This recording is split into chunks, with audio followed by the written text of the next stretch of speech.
Assalamualaikum warahmatullahi wabarakatuh. Perkenalkan, nama saya Reni dari kelas manajemen C23 dengan NIM C01235505. Nah, di sini saya akan membahas beberapa materi terkait manajemen keuangan lanjutan. Nah, materi yang pertama yang akan saya bahas adalah ruang lingkup manajemen keuangan lanjutan. Ruang lingkup ini mencakup berbagai aspek penting yang berkaitan dengan pengelolaan keuangan perusahaan. Nah, berikut adalah ruang lingkup manajemen keuangan lanjutan. Nah, yang pertama adalah keputusan investasi. Keputusan ini mengatur alokasi dana untuk investasi guna memperoleh keuntungan jangka pendek dan jangka panjang. Pertimbangan utama termasuk biaya modal, risiko, dan estimasi keuntungan. Yang kedua adalah keputusan pendanaan. Keputusan ini menentukan sumber pembiayaan yang akan digunakan, baik dari sumber internal maupun eksternal, serta mengelola struktur modal untuk mencapai efisiensi biaya. Yang ketiga adalah keputusan dividen.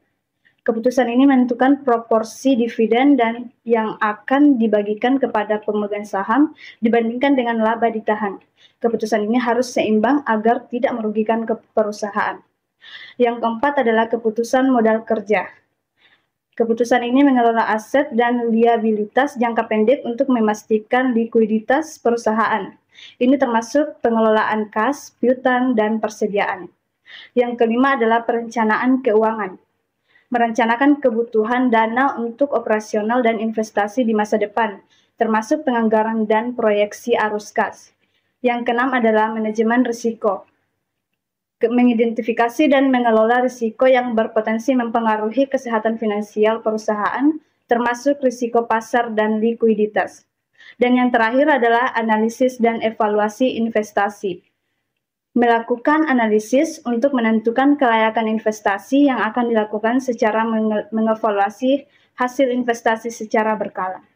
Nah, baik, materi yang kedua adalah konsep risk and return serta model penilaian dalam sebuah investasi. Konsep risiko dan imbal hasil. Risiko merupakan ketidakpastian yang terkait dengan potensi kerugian dalam investasi. Risiko dapat dibedakan menjadi beberapa jenis, seperti risiko pasar, risiko kredit, dan risiko likuiditas. Memahami berbagai jenis risiko ini penting untuk pengambilan keputusan investasi yang tepat. Selanjutnya adalah imbal hasil atau return, merupakan keuntungan yang diperoleh dari investasi. Biasanya dinyatakan dalam persentase. Imbal hasil dapat berasal dari capital gain atau kenaikan harga dan dividen atau pembagian laba. Hubungan antara risiko dan imbal hasil seringkali bersifat positif. Semakin tinggi risiko, semakin tinggi potensi imbal hasil. Selanjutnya, persepsi risiko. Faktor psikologis juga memainkan peran penting dalam pembagian keputusan investasi. Persepsi individu terhadap risiko dapat mempengaruhi keputusan mereka untuk berinvestasi atau tidak. Nah, selanjutnya adalah model penilaian investasi. Yang pertama itu adalah Internal Rate of Return atau IRR. Ini merupakan metode yang digunakan untuk mengevaluasi profitabilitas suatu investasi. IRR adalah tingkat diskonto yang membuat nilai sekarang bersih atau NPV dari semua arus kas sama dengan 0. Pengenalan IRR membantu investor memahami potensi keuntungan dari proyek investasi. Yang kedua adalah Dividend Discount Model atau DDM dan Price Earnings Ratio atau PA. Dua pendekatan fundamental untuk penilaian saham. DDM menghitung nilai wajar saham berdasarkan proyeksi dividen yang akan diterima di masa depan.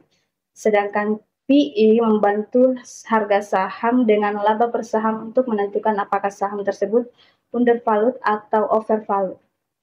Yang ketiga adalah Value at Risk atau VER. Metode ini digunakan untuk mengukur risiko investasi dengan menentukan potensi kerugian maksimum dalam portofolio pada tingkat kepercayaan tertentu. VER membantu investor memahami ekspor risiko mereka secara lebih kuantitatif. Selanjutnya adalah strategi portofolio. Yang pertama adalah diversifikasi. Ini menggabungkan berbagai instrumen investasi dalam portofolio dapat membantu mengurangi risiko keseluruhan. Pendekatan ini memungkinkan investor untuk memaksimalkan imbal hasil sambil meminimalkan risiko. Yang kedua adalah modifikasi syariah. Dalam konteks investasi syariah, modifikasi dapat dilakukan untuk mengurangi risiko dan tetap memberikan imbal hasil kompetitif sesuai dengan prinsip-prinsip Islam. Nah, memahami konsep ini sangat penting bagi investor untuk membuat keputusan yang lebih baik dan strategis dalam berinvestasi. Nah, materi selanjutnya adalah konsep risiko saham, jenis saham, serta proses penilaiannya. Yang pertama adalah konsep risiko saham. Definisi risiko. Risiko saham merujuk pada kemungkinan terjadinya kerugian finansial akibat fluktuasi harga saham. Ini mencakup risiko pasar, risiko spesifik perusahaan, dan risiko sistematik. Yang kedua adalah pengukuran risiko. Dua ukuran umum yang menilai risiko adalah value at risk atau VAR dan expected atau shortfall atau IS. VRR mengukur potensi kerugian maksimum dalam periode tertentu, sedangkan IS memberikan gambaran tentang kerugian rata-rata yang terjadi ketika kerugian melebihi VAR. Selanjutnya jenis saham. Saham yang pertama adalah saham biasa, memberikan hak suara dan dividen yang tidak tetap. Pemegang saham biasa memiliki klaim terakhir terhadap aset perusahaan. Yang kedua adalah saham preferred, memiliki klaim lebih tinggi terhadap aset dan dividen tetap, tetapi biasanya tidak memberikan hak suara. Yang ketiga adalah saham syariah, saham yang memenuhi prinsip-prinsip syariah Islam, di mana investasi pada sektor yang dilarang seperti alkohol atau perjudian tidak diperbolehkan. Selanjutnya adalah proses penilaian saham. Yang pertama adalah analisis fundamental. Ini melibatkan evaluasi kinerja keuangan perusahaan, termasuk analisis laporan keuangan dan proyeksi pertumbuhan. Yang kedua adalah teknik analisis teknikal, menggunakan data historis harga dengan volume untuk memprediksi pergerakan harga di masa depan. Yang ketiga adalah keputusan investasi. Berdasarkan analisis yang dilakukan, investor harus mempertimbangkan keseimbangan antara risiko dan potensi pengembalian sebelum membuat keputusan investasi. Nah, memahami ketiga aspek ini sangat penting bagi investor untuk mengelola portofolio mereka dengan efektif dan meminimalkan risiko yang terkait dengan investasi saham. Nah, selanjutnya materi lanjutan dari konsep risiko saham, jenis saham, serta proses penilaiannya. Analisis risiko dan investasi saham. Yang pertama adalah metode analisis risiko. Penggunaan metode seperti value at risk atau VAR dan simulasi Monte Carlo sangat penting dalam mengukur risiko investasi. Simulasi Monte Carlo misalnya dapat memberikan gambaran yang lebih realistis tentang potensi kerugian dengan mempertimbangkan berbagai skenario pasar. Yang kedua adalah rasio profitabilitas. Dalam penilaian risiko, rasio profitabilitas menjadi indikator kunci yang menunjukkan seberapa efisien perusahaan dalam menghasilkan laba. Ini membantu investor menilai kemampuan perusahaan dalam mengelola biaya dan memaksimalkan laba. Nah, selanjutnya manajemen risiko. Yang pertama adalah peran manajemen risiko. Manajemen risiko berfungsi untuk mengidentifikasi, menganalisis, dan mengendalikan risiko yang terkait dengan investasi saham. Penelitian menunjukkan bahwa manajemen risiko memiliki pengaruh signifikan terhadap keputusan investasi, membantu investor untuk membuat keputusan yang lebih informasi dan strategis.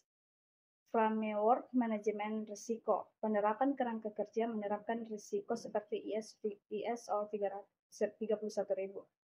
dapat membantu perusahaan dalam mengelola risiko dengan sistematis.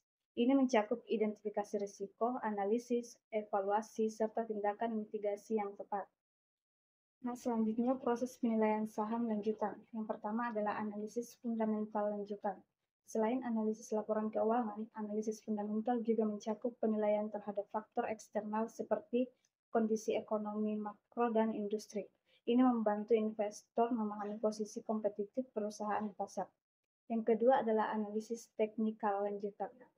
Dalam analisis teknikal, penggunaan indikator dan pola grafik yang lebih kompleks dapat memberikan sinyal lebih akurat tentang pergerakan harga saham.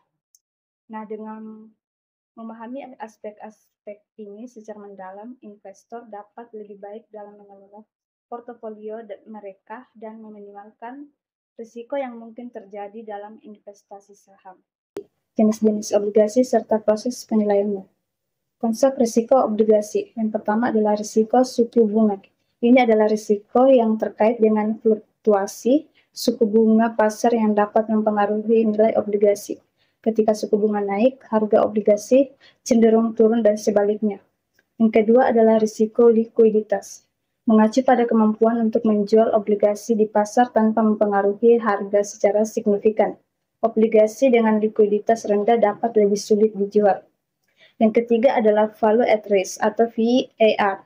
Metode ini digunakan untuk mengukur risiko dengan menentukan estimasi kerugian maksimum yang mungkin terjadi dalam periode tertentu dengan tingkat kepercayaan tertentu. Selanjutnya, jenis-jenis obligasi. Yang pertama adalah obligasi pemerintah. Diterbitkan oleh pemerintah dan dianggap memiliki risiko terendah. Yang kedua adalah obligasi korporasi. Diterbitkan oleh perusahaan swasta yang menawarkan imbal hasil lebih tinggi namun dengan risiko yang lebih besar. Yang ketiga adalah obligasi sukuk. Sesuai dengan prinsip syariah, menawarkan alternatif bagi investor yang menghindari riba. Selanjutnya, proses penilaian obligasi. Yang pertama adalah analisis durasi dan konveksitas. Ini digunakan untuk menilai sensitivitas harga obligasi terhadap perubahan suku bunga. Durasi menunjukkan seberapa jauh harga obligasi akan berubah jika terjadi perubahan suku bunga. Yang kedua adalah analisis regresi. Metode ini sering digunakan untuk mengevaluasi hubungan antara risiko atau seperti suku bunga dan hasil obligasi hingga jatuh tempo, serta faktor-faktor lain seperti likuiditas. Melalui pemahaman ini, investor dapat membuat keputusan investasi yang lebih baik berdasarkan profil risiko mereka dengan tujuan investasi. Selanjutnya adalah materi konsep risiko reksadana, jenis-jenis reksadana, serta proses penilaiannya.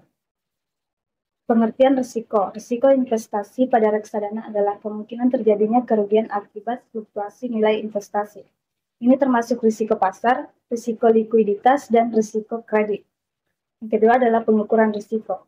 Risiko dapat diukur menggunakan berbagai metode seperti nilai beta atau CAPM, kemampuan skimming pasar, dan risiko downside.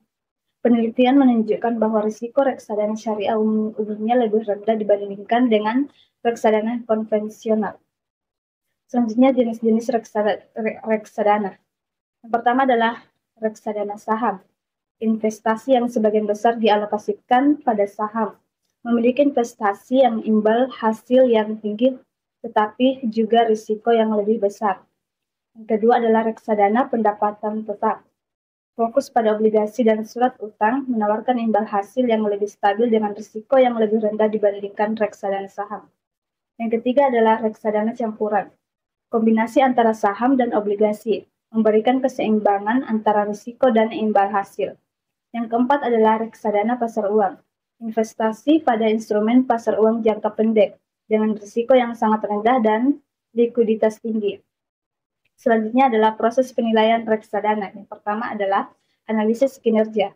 Melakukan evaluasi kinerja reksadana berdasarkan ukuran dan tingkat risiko. Penelitian menunjukkan bahwa ukuran reksadana berpengaruh positif terhadap kinerjanya, sedangkan tingkat risiko berpengaruh negatif. Yang kedua adalah evaluasi imbal hasil. Menghitung imbal hasil yang diperoleh dari investasi dan membandingkannya dengan benchmark atau indeks pasar untuk menilai kinerja relatif. Yang ketiga adalah penilaian risiko, menggunakan metode statistik seperti deviasi standar untuk mengukur volatilitas dan risiko investasi dari reksadana tersebut. Nah, dengan memahami konsep ini, investor dapat membuat keputusan investasi yang lebih informasional dan strategis dalam memilih reksadana sesuai dengan profil risiko mereka. Nah, materi yang terakhir adalah konsep-konsep dan perhitungan biaya modal. Yang pertama adalah definisi biaya modal. Biaya modal adalah biaya yang dikeluarkan perusahaan untuk mendapatkan dana, baik melalui utang maupun ekuitas. Ini mencakup biaya bunga utang dan pengembalian yang diharapkan oleh pemegang saham. Selanjutnya jenis-jenis biaya modal. Yang pertama adalah biaya utang. Merupakan biaya yang timbul dari pinjaman, biasanya berupa bunga yang harus dibayar. Yang kedua adalah biaya ekuitas. Merupakan pengambilan yang diharapkan oleh investor dari investasi mereka dalam bentuk dividen atau kenaikan harga saham. Selanjutnya, metode perhitungan. Ada beberapa metode untuk menghitung biaya modal termasuk model penetapan harga aset modal atau CAPM. Menghitung biaya ekuitas dengan mempertimbangkan risiko pasar. Yang kedua, weighted average cost of capital. Menghitung rata-rata tertimbang dari biaya utang dan ekuitas, memberikan gambaran keseluruhan tentang biaya modal perusahaan. Selanjutnya, pentingnya biaya modal. Memahami dan menghitung biaya modal sangat penting untuk mengambil keputusan investasi yang tepat, menentukan struktur modal yang optimal untuk memaksimalkan nilai perusahaan. Selanjutnya, pengaruh terhadap keputusan manajerial.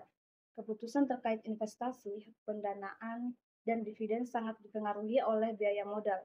Manajer keuangan harus memastikan bahwa proyek investasi memberikan pengembalian yang lebih tinggi daripada biaya modal untuk meningkatkan nilai perusahaan.